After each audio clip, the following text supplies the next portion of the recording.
الحمد لله وكفى وسلام على عباده الذين اصطفى أما بعد فقال الله تعالى في كلام المجيد وفرقانه الحميد أعوذ بالله من الشيطان الرجيم بسم الله الرحمن الرحيم يا أيها الذين آمنوا أطيعوا الله وأطيعوا الرسول وأولي الأمر منكم فإن تنازعتم في شيء فردوه إلى الله والرسول إن كنتم تؤمنون بالله واليوم الآخر ذلك خير وأحسن تأويلا صدق الله مولانا العظيم وبلغنا رسوله النبي الكريم ونحن على ذلك من الشاهدين والشاكرين والحمد لله رب العالمين إن الله وملائكته يصلون على النبي يا أيها الذين آمنوا صلوا عليه وسلموا تسليما اللهم صل على محمد وعلى آل محمد كما صليت على إبراهيم وعلى آل إبراهيم إنك حميد مجيد وبارك وسلم عليه السلام عليكم ورحمة الله وبركاته سورۃ النساء کی آیت نمبر 59 میں نے آپ کے سامنے تلاوت کی ہے جو میرے موضوع سے متعلق ہے اسلام کا سیاسی نظام میں اگر 3 نکات میں بیان کرنا چاہوں تو سب سے پہلا نقطہ اللہ کی حاکمیت ہے، دوسرا نقطہ رسالت اور تیسرا نقطہ خلافت۔ اللہ تعالیٰ ارشاد فرماتے ہیں اس آیت کریمہ میں، اے وہ لوگو جو ایمان لائے ہو اطاعت کرو اللہ کی، یا ایہا الذین آمنوا اطیعوا اللہ، تابعداری کرو، پیروی کرو اللہ کی۔ اطاعت کا معنی جاننے کے لیے، اس کا مفہوم ذہن میں بٹھانے کے لیے، اس کا الٹ ہم اگر بیان کریں تو آسانی ہوگی۔ دنیا میں ہر اصطلاح، ہر لفظ اس کے الٹ کے سمجھنے سے آسانی سے سمجھ میں آ جاتا ہے۔ مثلا روشنی کا مفہوم اور روشنی کا معنی ہم اگر جاننا چاہیں تو تاریکی کا تصور ذہن میں لانا ہوگا اور تاریکی کو سمجھنا ضروری ہے۔ اطاعت کا الٹ اور اس کا ضد کراہیت ہے۔ کراہیت کو جبر اور اکراہ بھی کہا جاتا ہے۔ ایک آدمی ایک کام نہیں کرنا چاہتا اور کسی نے اس کو اس پہ مجبور کیا ہو، اس کو جبر اور اکراہ کہتے ہیں، اور اس سے کراہیت بنا ہے۔ اس کا الٹ یہ ہوگا کہ ایک کام کے کرنے پہ کسی آدمی پہ باہر سے کوئی قوت باعث نہیں ہے جو اسے مجبور کرنے والی ہو اس کام پہ، بلکہ اس کا دل گواہی دیتا ہے، اس کا ذہن اس پہ مطمئن ہے کہ یہی کرنے کا کام ہے، خوش دلی اور دل جمعی کے ساتھ وہ کام کرنا چاہتا ہے، اس کو اطاعت کہتے ہیں۔ اللہ کی تابعداری، اللہ کی پیروی، اللہ کا اتباع، اللہ کا حکم ماننا، جس کے لیے باہر سے کوئی قوت باعث نہیں ہے کہ آدمی وہ کام کرے، اللہ کی اطاعت، اللہ کی تابعداری کرے، بلکہ وہ اپنے دل کی خوشی سے وہ کام کرنا چاہے۔ اللہ کی اطاعت کیوں؟ اس لیے کہ ہمارا عقیدہ ہے اللہ ہمارا خالق ہے، اللہ نے ہمیں پیدا کیا ہے، اور خالق ہی نہیں رب اور پروردگار ہے، پالنے والا ہے، رزق دینے والا ہے، روزی دینے والا ہے۔ اور جو خالق ہے، جو رب اور پروردگار ہے، مالک بھی وہی ہے، اس کے سوا اور کوئی مالک نہیں ہو سکتا۔ یہ تین حیثیتیں ہم جس ذات کے لیے مانتے ہیں اور تسلیم کرتے ہیں، حاکم بھی وہی ہوگا، حکم بھی اسی کا چلے گا۔ ان الحکم الا للہ، حکم صرف اللہ کا چلے گا۔ حاکم اگر مان لیا تو اس کو ہم نے خالق بھی مانا، اس کو رب اور پروردگار بھی مانا، اور اس کو مالک بھی مانا۔ لیکن اگر حکم نہیں مانا تو اس کے معنی یہ ہے کہ نہ ہم نے اسے خالق مانا ہے، اور نہ اسے رب اور پروردگار، اور نہ اسے ہم نے اپنا مالک تسلیم کیا ہے۔ اللہ کی اطاعت اور اللہ کی تابعداری اور اللہ کی پیروی اس لیے کہ ان چاروں حیثیتوں میں، خالق، رب اور پروردگار، مالک اور حاکم، کسی حیثیت میں بھی اللہ کا کوئی شریک نہیں ہے۔ اللہ وحدہ لا شریک ہے، حکم صرف اور صرف اسی کا چلے گا۔ دوسرا نقطہ اسلام کی سیاسی نظام کا رسالت ہے، وَأَطِیعُوا الرَّسُولَ، رسول کی اطاعت کرو۔ اطاعت کے معنی میں پہلے بیان کر چکا ہوں۔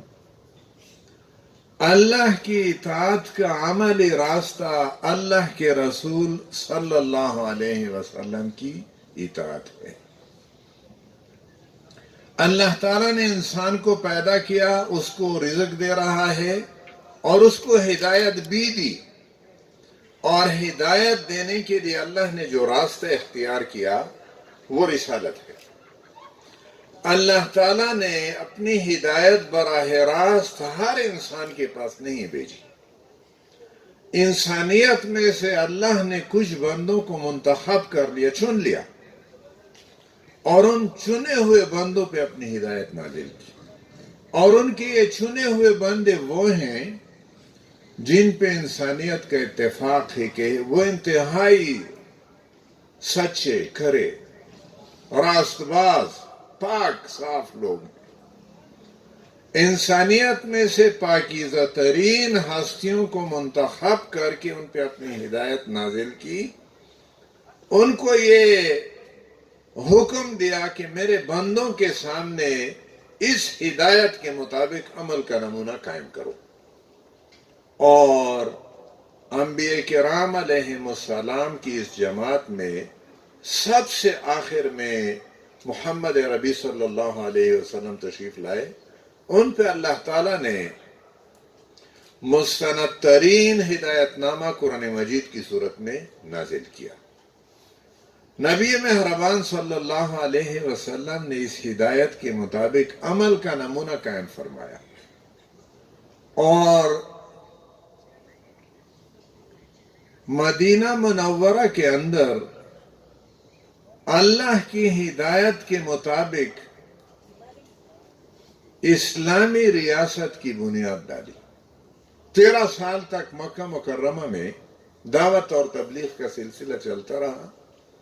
مکہ کے چند لوگوں نے ان کی دعوت کو قبول کیا، اکثریت مخالف پر تل گئی، اور مدینہ منورہ کے اندر اللہ تعالیٰ نے ایسے حالات پیدا کیے کہ وہاں کے لوگ نبی صلی اللہ علیہ وسلم کے پاس خود جا کر ان سے انہوں نے درخواست کی کہ ہمارے شہر میں آ جاؤ، اللہ کی طرف سے جو ہدایت تمہارے اوپر نازل ہو رہی ہے اس کے مطابق وہاں پہ آپ ایک نظام بنا لو اور نظام قائم کرو۔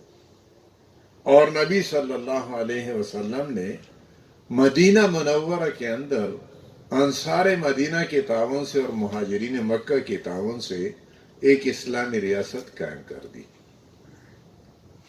اطیعوا الرسول، رسول کی اطاعت کرو۔ رسول کی اطاعت اس لیے کہ اللہ کی اطاعت کا عملی راستہ رسول صلی اللہ علیہ وسلم کی اطاعت ہے۔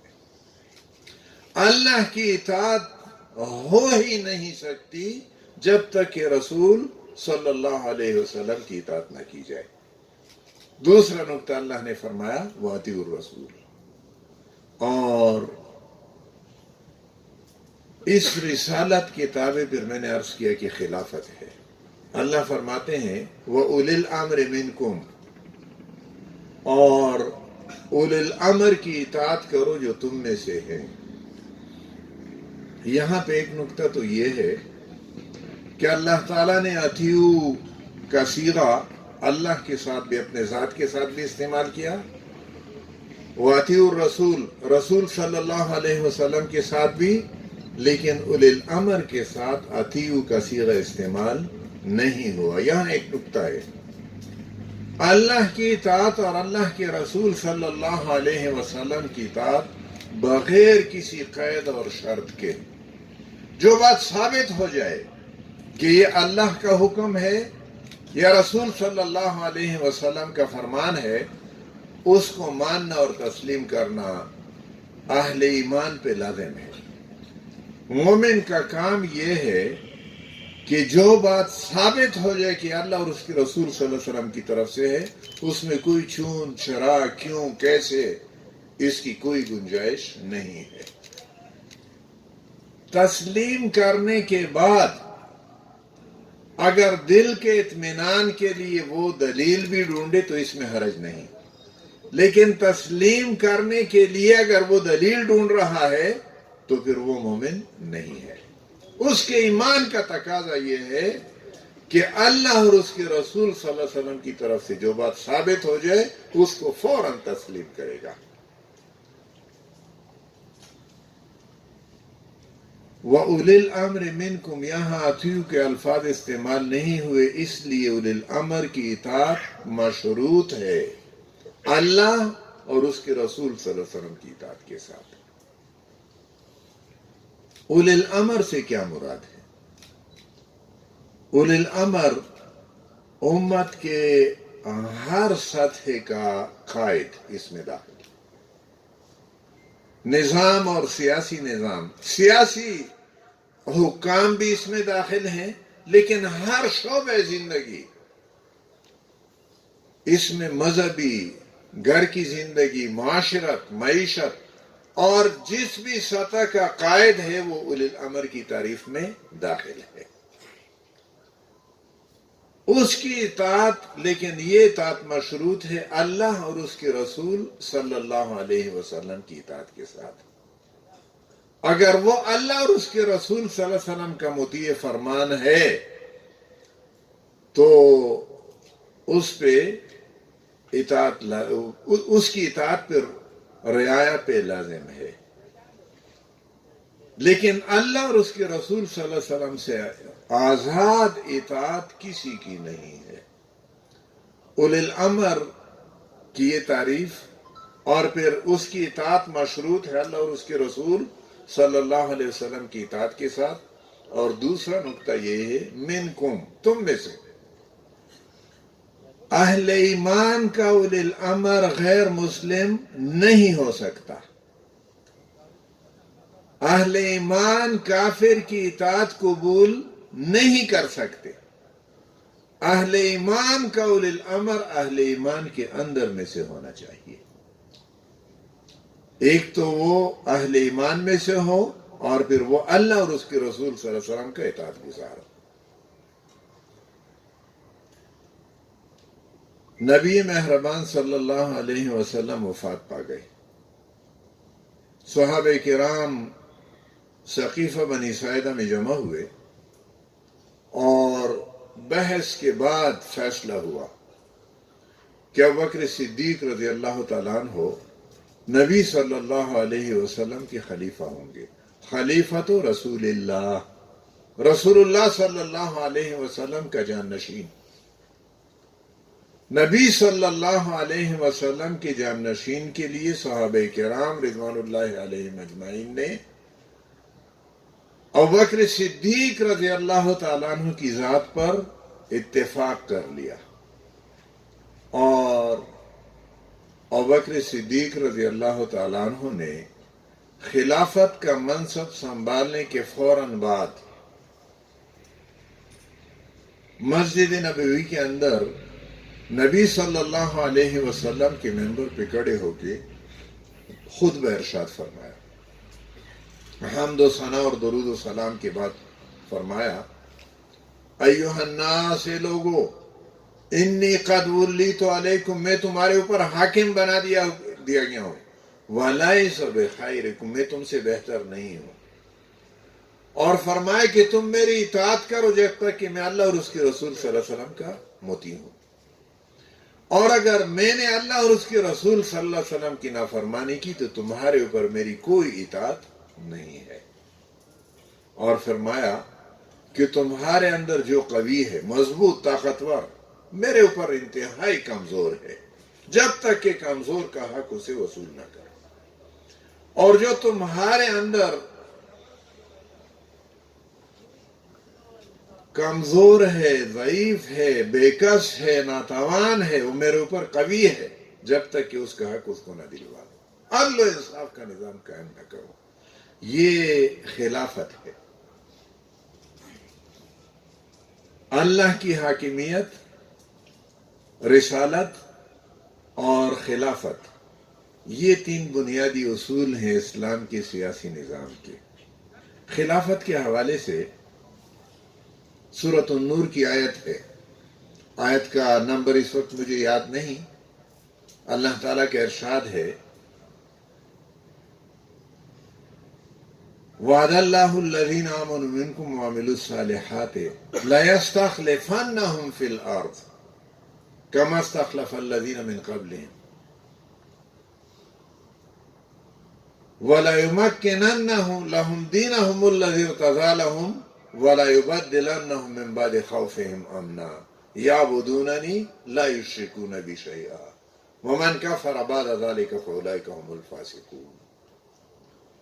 فرمایا کہ وعدہ فرمایا ہے اللہ نے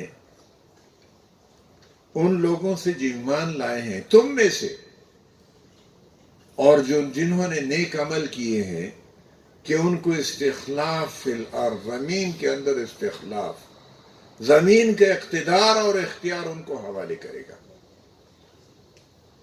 ایک بات ہے ایمان اور دوسری عمل صالح۔ ایمان اور عمل صالح دونوں شرائط ہیں، ان میں سے اگر کوئی بھی مفقود ہے، معدوم ہے، تو اللہ کا وعدہ نہیں۔ اللہ کا وعدہ ہے ان لوگوں سے جو ایمان بھی لائے ہیں اور جو نیک عمل بھی کرتے ہیں، فرمایا تم میں سے، اہل ایمان میں سے، اللہ کا وعدہ ہے کہ ان کو استخلاف فی الارض عطا فرمائے گا، اور ان کا جو دین ان کے لیے پسند کیا گیا ہے اس کو زمین کے اندر تمکن بخش دے گا، زمین کے اندر اس دین کو اقتدار اور اختیار عطا فرمائے گا، اور ان کے خوف کو امن سے بدل دے گا۔ لیکن فرمایا کہ ان کو، اللہ فرماتے ان کو خاص میری عبادت کرنی ہوگی اور میرے ساتھ کسی کو شریک نہیں ٹھہرانا ہوگا، اور جو اس کے بعد بھی انکار کریں تو وہ پھر فاسق ہے، نافرمان ہے۔ استخلاف فی الارض یا خلافت، اس کے تین معنی ہیں۔ پہلے معنی تو یہ ہے، اللہ نے آدم علیہ السلام کو پیدا کیا، پیدا کرنے سے پہلے ملائکہ کے سامنے اللہ نے اپنا منصوبہ پیش کیا۔ وَإِذْ قَالَ رَبُّكَ إِنِّي جَاعِلٌ فِي الْأَرْضِ خَلِيفَةً، اے محمد صلی اللہ علیہ وسلم، جب تیرے رب نے ملائکہ سے کہا کہ میں زمین میں ایک خلیفہ پیدا کرنے والا ہوں۔ خلافت کے پہلے معنی ہے، انسان کو اللہ تعالیٰ نے زمین پر اپنا جانشین مقرر کیا۔ آدم علیہ السلام اور اس کی اولاد کو زمین پر اللہ نے نیابت کا فریضہ سپرد کیا۔ تمام انسان زمین پر اللہ کے نائبین ہیں۔ اللہ کی نیابت کے اصول اور قواعد اور ضوابط اللہ تعالیٰ نے انبیاء کرام علیہ السلام کے ذریعے سے بتلائے۔ جو انسان انبیاء کرام علیہ السلام کے بتائے ہوئے اصولوں کے مطابق اللہ کی زمین پر بس رہے ہیں، وہ پھر حقیقی خلفاء ہیں۔ خلافت پہ تو تمام کو فائز کیا، لیکن پھر خلافت کے دوسرے معنی یہ کہ اللہ کے بتائے ہوئے اصول، قواعد، ضوابط اور قانون کے مطابق وہ زمین پر انسانی زندگی بسر کرے۔ یہ دوسرے معنی ہوئے۔ اس خلافت کے تیسرے معنی جانشینی کے ہیں. ایک نسل جا رہی ہے اور دوسری نسل آ رہی ہے. آج یہاں پہ جو نقشہ ہمارے سامنے ہے، آج سے 35-40 سال پہلے یہ نقشہ نہیں تھا، اور 35-40 سال گزریں گے تو پھر یہ نقشہ نہیں رہے گا. آج سے 35-40 سال پہلے یہاں جو لوگ موجود تھے ان میں سے بہت سارے آج موجود نہیں ہیں. اس وقت ہم ہیں، لیکن ہم جا رہے ہیں اور ہمارے پیچھے ایک اور نسل آ رہی ہے. ایک نسل کا جانا اور دوسری نسل کا آنا اور جانشینی، یہ استخلاف کے تیسرے معنی ہوئے. ایک اور معنی بھی ہے، اور وہ ابوبکر صدیق رضی اللہ تعالیٰ عنہ کا ذکر میں نے کیا ہے آپ کے سامنے. خلافت علی منہاج النبوہ، اسلام کی سیاسی نظام کا تیسرا نقطہ ہے. پہلا نقطہ کیا ہے؟ اللہ کی حاکمیت. دوسرا نقطہ ہے رسالت، اور تیسرا نقطہ ہے خلافت. اور پھر خلافت کے اندر خلافت علی منہاج النبوہ، نبی مہربان صلی اللہ علیہ وسلم کی جانشینی.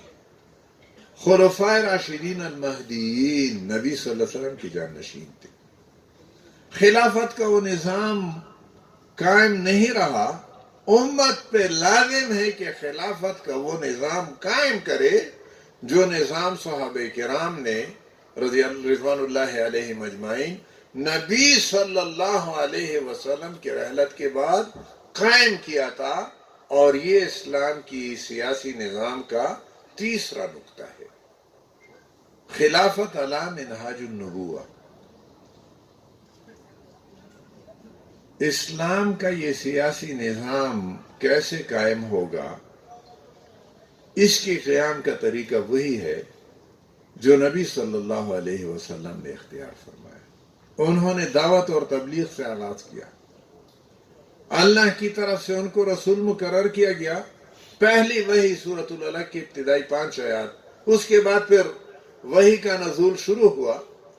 سورۃ المدثر کی ابتدائی 7 آیات، اور پھر مختلف آیات اور صورتیں نازل ہوتی رہیں. دعوت و تبلیغ کا سلسلہ چلتا رہا. جو لوگ ایمان لاتے رہے نبی صلی اللہ علیہ وسلم ان کی تربیت فرماتے رہے، اور مدینہ منورہ کے اندر اقتدار اور اختیار ہاتھ میں آیا تو اللہ کے قانون کو وہاں پہ نافذ کیا. یہی راستہ ہے. نبی صلی اللہ علیہ وسلم کے بعد خلفائے راشدین جس پہ امت کا اتفاق ہے کہ 4 ہیں، ان کی خلافت کے انعقاد کا طریقہ کیا تھا؟ یہ اسلام کے سیاسی نظام کا وہ تیسرا نقطہ ہے. حاکمیت خداوندی، رسالت اور پھر خلافت، اور اس کو خلافت جمہور بھی کہتے ہیں. سیدنا ابوبکر صدیق رضی اللہ تعالیٰ عنہ کے ہاتھ پہ ثقیفہ بنی ساعدہ میں صحابہ کرام رضوان اللہ علیہم اجمعین نے بیعت کی اور ان کی خلافت کا انعقاد ہوا. ابوبکر صدیق رضی اللہ تعالیٰ عنہ نے اپنے مرض الموت میں عمر فاروق رضی اللہ تعالیٰ عنہ کو اپنا جانشین مقرر کیا، لیکن ان کی نامزدگی ان کے خلافت کے انعقاد کے لیے کافی نہیں تھی، بلکہ ان کی خلافت کے لیے پھر اہل ایمان کی بیعت لازم تھی.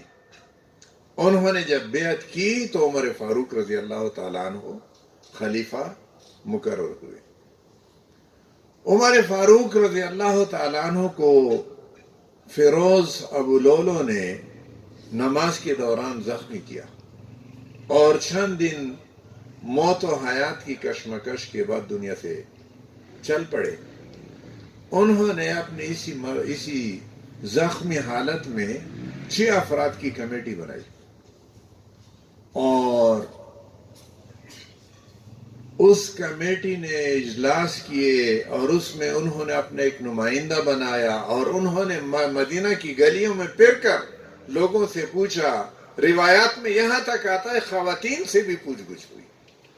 اور پھر واپس آ کر کمیٹی کے سامنے اپنی رپورٹ پیش کی کہ مدینہ کے لوگوں کی رائے یہ ہے کہ عثمان رضی اللہ تعالیٰ عنہ کو خلیفہ بنایا جائے۔ یہ تیسرا طریقہ ہمارے سامنے آتا ہے۔ عثمان غنی رضی اللہ تعالیٰ عنہ کو باغیوں نے شہید کر ڈالا، اور اس وقت جو اہل الرائے تھے انہوں نے جمع ہو کر علی رضی اللہ تعالیٰ عنہ کے ہاتھ پہ بیعت کی، اور اس طرح چوتھے خلیفہ راشد ان کے خلافت کا انعقاد ہوا۔ علی رضی اللہ تعالیٰ عنہ کو خوارج نے شہید کر ڈالا، اور ان کی شہادت کے بعد اہل الرائے نے امام حسن رضی اللہ تعالیٰ عنہ کے ہاتھ پہ بیعت کی۔ 6 مہینے تک وہ خلیفہ امیر رہے، اور امیر معاویہ رضی اللہ تعالیٰ عنہ نے جب ان کی ریاست پہ حملہ کرنے کی کوشش کی تو انہوں نے پیغام کہلا بھیجا کہ مسلمانوں کے خون بہانے کی ضرورت نہیں، آئیے بیٹھ جائیے، اور انہوں نے خود دستبردار ہو کر امارت سے امیر معاویہ کو امارت دے دی۔ اس بات پہ بھی اتفاق ہے کہ خلافت راشدہ علی رضی اللہ تعالیٰ عنہ کے ساتھ بس، اور امیر معاویہ کو خلفائے راشدین میں شمار نہیں کیا جاتا۔ امیر معاویہ رضی اللہ تعالیٰ عنہ نے اپنے بیٹے کو اپنا جانشین مقرر کیا، اور ابن کثیر نے سورۃ الاحقاف میں اپنی تفسیر میں ایک واقعہ لکھا ہے کہ مروان مدینہ کا والی تھا امیر معاویہ رضی اللہ تعالیٰ عنہ کی طرف سے، اور ممبر رسول صلی اللہ علیہ وسلم پہ انہوں نے یزید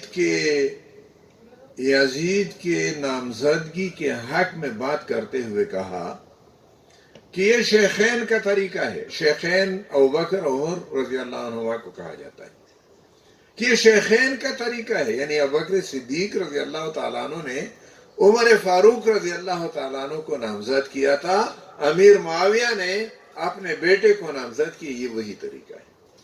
عبد الرحمن ابن ابی بکر مجمع میں موجود تھے، اٹھ کھڑے اور کہا تم نے جھوٹ بولا، یہ شیخین کا طریقہ نہیں ہے۔ اور کیوں ایسا کہا؟ عمر فاروق رضی اللہ تعالیٰ عنہ کا بکر صدیق رضی اللہ تعالیٰ عنہ کے ساتھ کوئی رشتہ نہیں تھا،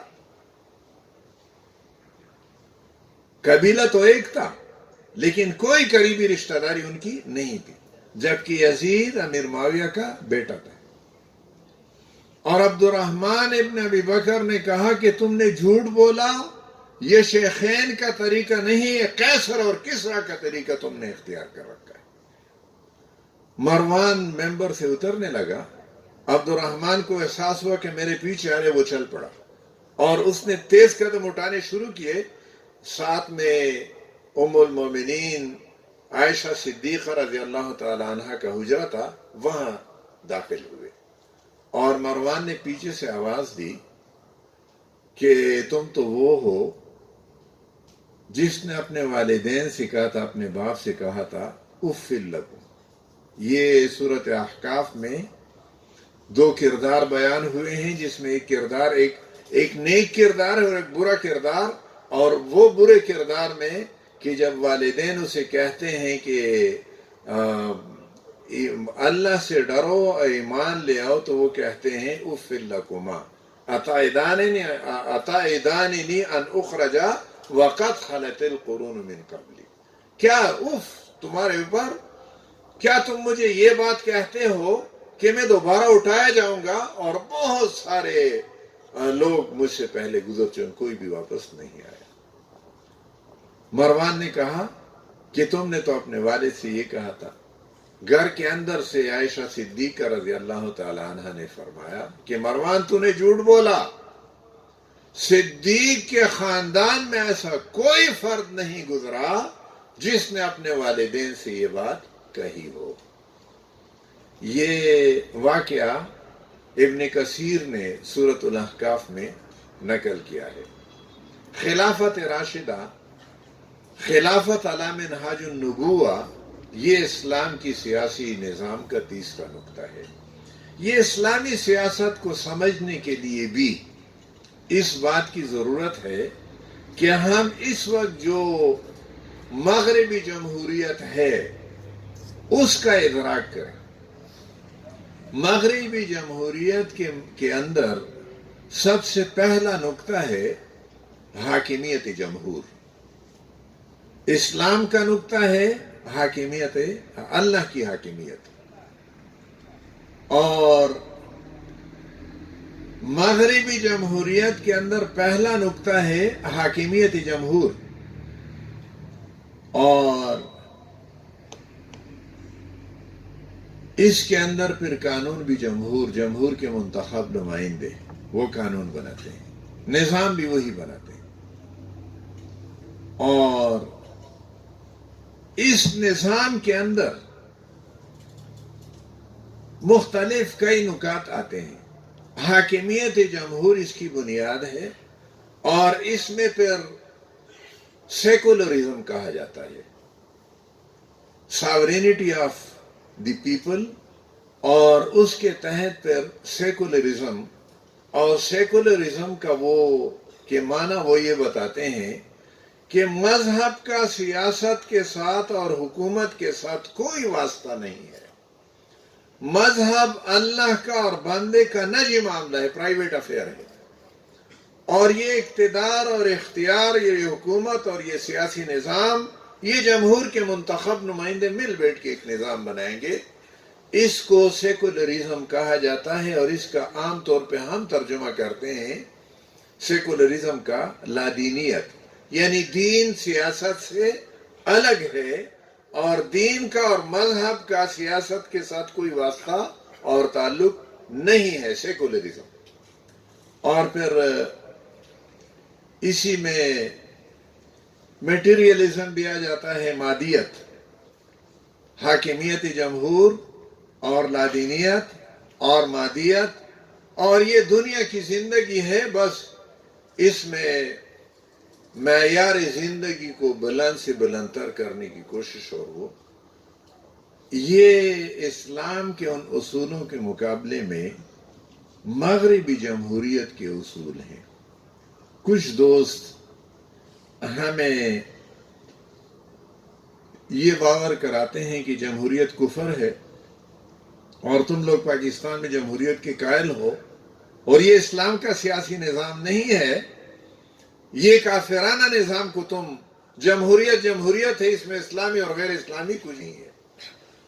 میں اس کی وضاحت اس طرح سے کروں گا کہ اصل میں بات جمہوریت اور غیر جمہوریت کی نہیں ہے، اصل میں تو حاکمیت کی ہے۔ حاکمیت کس کی ہے؟ اللہ کی حاکمیت کو تسلیم کیا جائے، اور رسول صلی اللہ علیہ وسلم جو نظام لائے ہیں اس نظام کے مطابق خلافت جمہور قائم کیا جائے، تو یہ اسلامی سیاست اور اسلامی نظام ہوگا۔ اس کے بالمقابل اللہ کی حاکمیت کے علاوہ کسی کی بھی حاکمیت ہو، اور رسول صلی اللہ علیہ وسلم کی اطاعت کے بارے میں نے عرض کیا کہ اللہ کی اطاعت اس کی اطاعت کے اندر ہے، لیکن رسول صلی اللہ علیہ وسلم کو بھی حاکمیت حاصل نہیں، حاکمیت صرف اللہ کو ہے۔ اور میں اس کو سمجھانے کے لیے اگر یہ کہوں کہ حلت و حرمت کا اختیار، حلال اور حرام کا اختیار، یہ کس کو حاصل ہے؟ حاکمیت کے معنی ہی یہ ہے کہ جس کو حاکم مانا جاتا ہے، وہ جس کو حلال کہے، جائز کہے، روا کہے، وہ درست، اور جس کو حاکمیت کا اختیار دے دیا جاتا ہے، وہ جس کو نہ حرام، نہ روا اور نہ جائز کہے، وہ ناجائز۔ اسلام کے سیاسی نظام کے اندر حاکمیت کا یہ اختیار صرف اور صرف اللہ کو حاصل ہے۔ اللہ کے سوا اور کسی کو حاصل نہیں ہے۔ رسول صلی اللہ علیہ وسلم اللہ کی حاکمیت قائم کرنے کے لیے دنیا میں تشریف لائے ہیں، اور انہوں نے اللہ کی حاکمیت قائم کر کے دکھائی ہے۔ سورۃ التحریم میں اللہ تعالیٰ ارشاد فرماتے ہیں، یا ایھا النبی لم تحرم ما احل اللہ لک تبتغی مرضات ازواجک۔ اے نبی صلی اللہ علیہ وسلم، تم اس چیز کو اپنے اوپر کیوں حرام کرتے ہو، کیسے حرام کرتے ہو جس کو اللہ نے حلال کیا ہے؟ کیا اپنی ازواج کی رضامندی اور خوشی کے لیے؟ اس تفصیل میں نہیں جانا چاہتا کیا ہے واقعہ، کیا ہوا اور کیا نہیں ہوا، لیکن اللہ رب العزت اپنے حبیب صلی اللہ علیہ وسلم سے فرما رہے ہیں کہ حلال اور حرام کے اختیار تمہیں حاصل نہیں ہے۔ نبی صلی اللہ علیہ وسلم کی زبان مبارک سے حلال اور حرام کا بیان ہوا ہے، لیکن انہوں نے اپنی طرف سے یہ بیان نہیں کیا، اللہ کی طرف سے ان کو بتایا گیا ہے، اور زبان مبارک بھی نبی صلی اللہ علیہ وسلم کی استعمال ہوئی ہے۔ جہاں پہ حاکمیت اور حلت و حرمت کا اختیار اللہ کے سوا کسی اور کو حاصل ہو، چاہے وہ فرد واحد ہو، ایک مستبد ہو، ایک جابر حکمران ہو، سارا نظام اس نے اپنے ہاتھ میں لے رکھا ہو، یہ کفر ہے۔ چاہے یہ اختیار حاکمیت کا اور حلت و حرمت کا ایک خاندان کو حاصل ہو، یہ بھی کفر ہے، اور حاکمیت اور حلت و حرمت کا یہ اختیار کسی گروہ کو اور کسی جماعت کو حاصل، یہ بھی کفر ہے، اور جمہور کو، ساری جمہور کو، تمام انسانوں کو حاصل ہو، یہ بھی کفر ہے۔ اس لحاظ سے برطانیہ کی جمہوریت، امریکہ کی جمہوریت، ہندوستان کی جمہوریت، یہ کفر ہے، اس میں کوئی شک نہیں ہے۔ لیکن اس تعریف کی روح سے روس کا نظام بھی کفر ہے، چین کا نظام بھی کفر ہے، اور دنیا میں بادشاہتیں پائی جاتی ہیں جن میں حاکمیت کا اختیار اللہ کے سوا کسی اور کو ہو، بادشاہ کو ہو، یہ بھی کفر ہے۔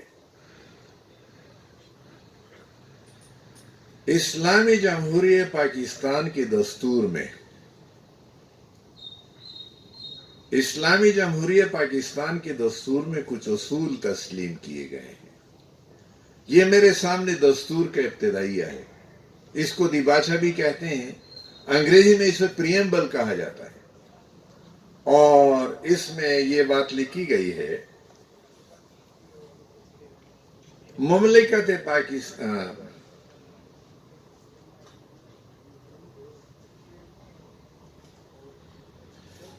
تمہید، اس کو تمہید دیباچہ بھی کہتے ہیں اور تمہید بھی، پریمبل انگریزی میں کہا جاتا ہے۔ چونکہ اللہ تبارک تعالی ہی پوری کائنات کا بلا شرکت غیر حاکم مطلق ہے، اور پاکستان کے جمہور کو جو اختیار و اقتدار اس کی مقرر کردہ حدود کے اندر استعمال کرنے کا حق ہوگا، وہ ایک مقدس امانت ہے۔ چونکہ پاکستان کے جمہور کی منشا ہے کہ ایک ایسا نظام قائم کیا جائے جس میں مملکت اپنے اختیارات و اقتدار کو جمہور کے منتخب کردہ نمائندوں کے ذریعے استعمال کرے گی، جس میں جمہوریت، آزادی، مساوات، رواداری اور عدل عمرانی کے اصولوں پر جس طرح اسلام نے ان کی تشریح کی ہے پوری طرح عمل کیا جائے گا، جس میں مسلمانوں کو انفرادی اور اجتماعی حلقہ عمل میں اس قابل بنایا جائے گا کہ وہ اپنی زندگی کو اسلامی تعلیمات و مقتضیات کے مطابق جس طرح قرآن پاک اور سنت میں ان کا تعین کیا گیا ہے ترتیب دے سکیں۔ یہ اصول تسلیم کر لیے گئے۔ پھر اس کے بعد پہلی دفعہ میں یہ بات لکھ دی گئی کہ مملکت کا نام اسلامی جمہوریہ پاکستان. اسلامی سب سے پہلا لفظ کیا ہے؟ اسلامی.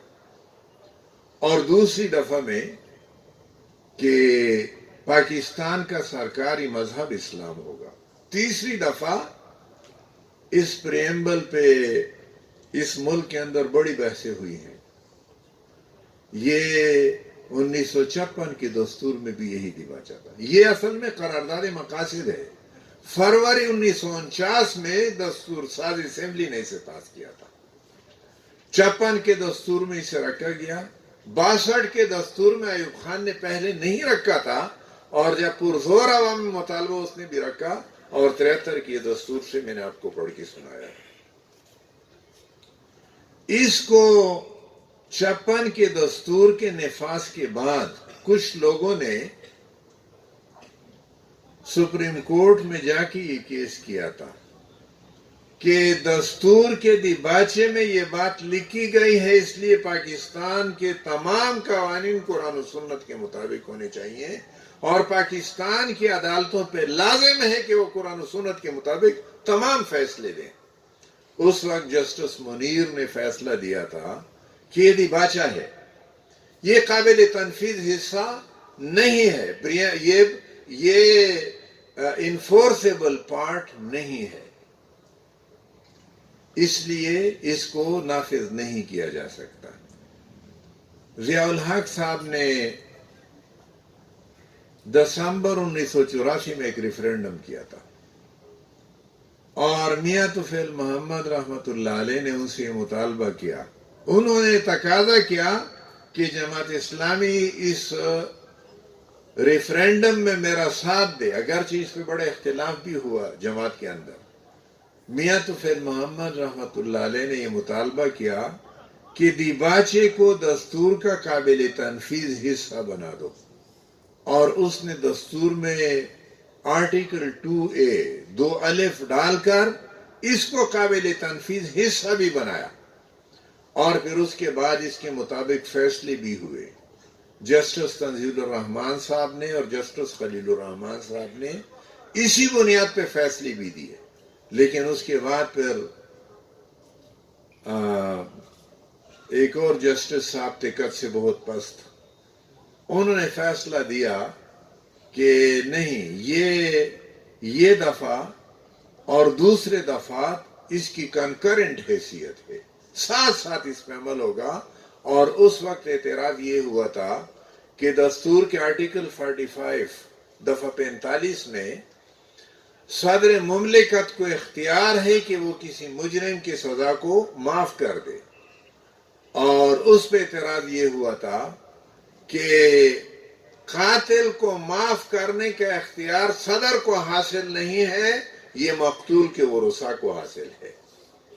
لیکن اس وقت ذہن میں نام نہیں آ رہا اس جج کا.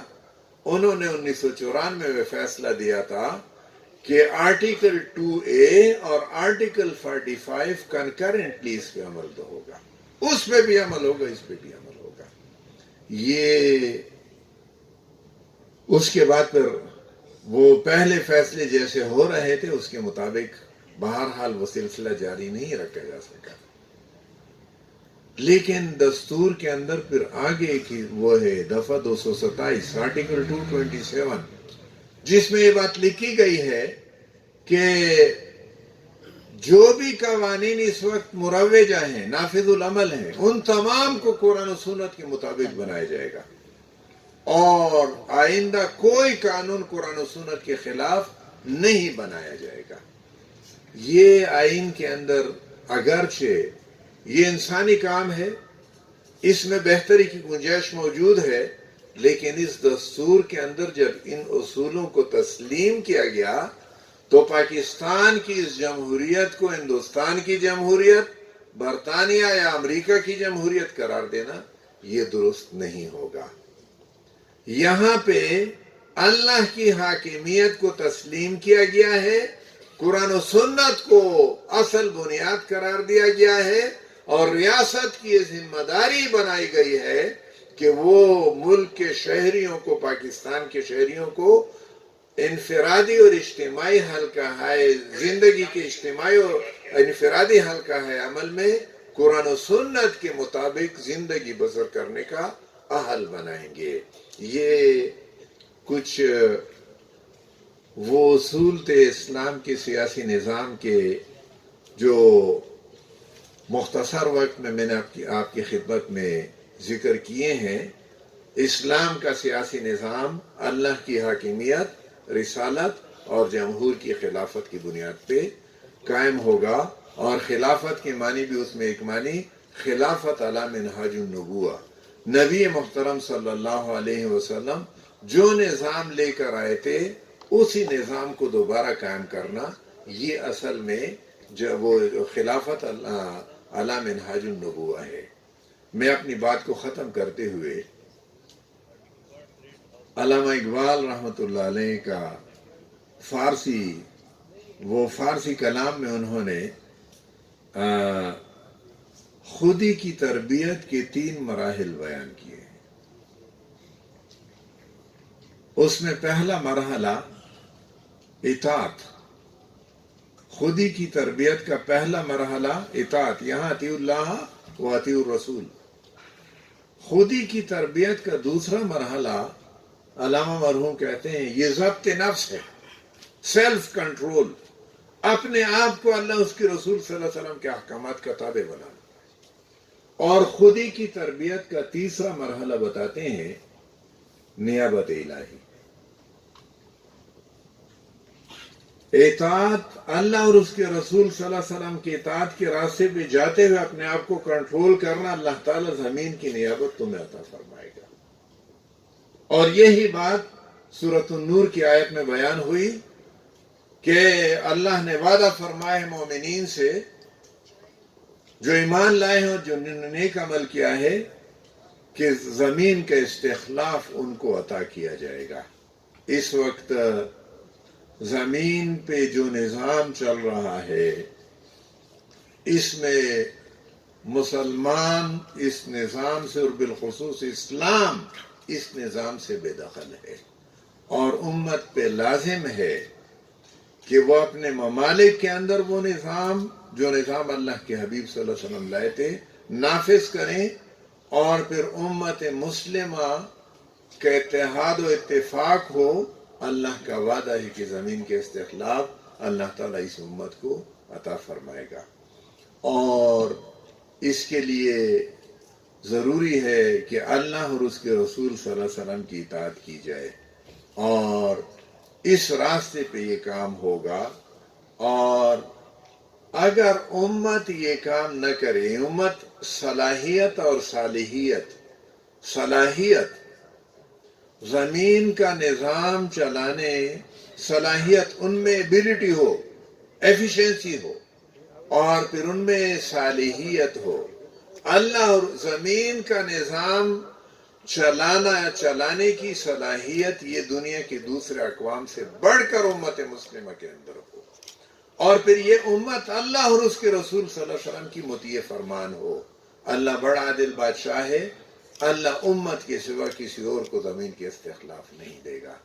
لیکن اگر امت ثابت کر دے کہ نہ وہ اللہ اور اس کے رسول صلی اللہ علیہ وسلم کے مطیع فرمان ہیں، نہ وہ دنیا کے نظام چلانے کی صلاحیت رکھتے ہیں، تو پھر اللہ تعالیٰ اپنی دنیا، اپنی زمین کا نظام کسی اور گروہ کو دے گا جس میں زمین کے اندر بنانے کی صلاحیت زیادہ ہو اور بگاڑنے کی کم ہو، اور جن کے اندر دنیاوی اصولوں کے مطابق عدل و انصاف ہو، اسی کو اللہ تعالیٰ یہ نظام عطا فرمائے گا۔ اس وقت امت اس لیے بے دخل ہے اس نظام سے۔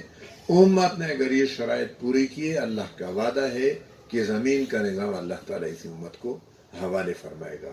وآخر دعوانا الحمدللہ رب العالمین۔